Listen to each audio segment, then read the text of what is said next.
It's quite interesting, the difference in narratives when you hear Israel saying, Hamas has blatantly violated the truce. And then President Trump says, well, they might not have been involved. It might not be Hamas.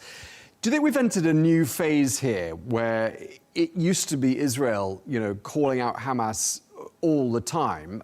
Do you think perhaps we've entered a new phase where perhaps President Trump says, maybe not so fast, maybe it isn't them? How do you see the narrative changing?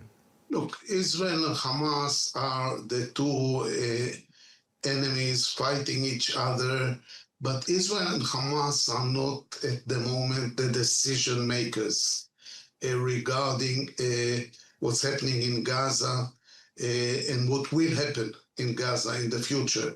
So these declarations or statements by the side on who broke the ceasefire are almost irrelevant. I think it's Kushner and Witkoff who will decide if it was a breach or not, and it was the President Trump who will decide if he wants the ceasefire to go on or not.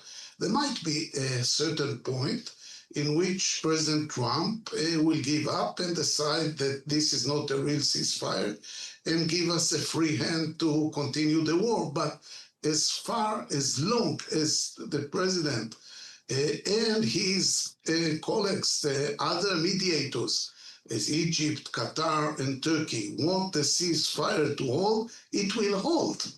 So if it's not a matter of narrative, we always will see we'll never trust Hamas, and we'll always say Hamas is ill-intentioned and they will not trust us, and the narrative of the Hamas will be of course, very negative, and their narrative will be negative, but it doesn't matter. What matters is what will happen on the ground, and we are not the decision makers on the big picture regarding what's happening on the ground.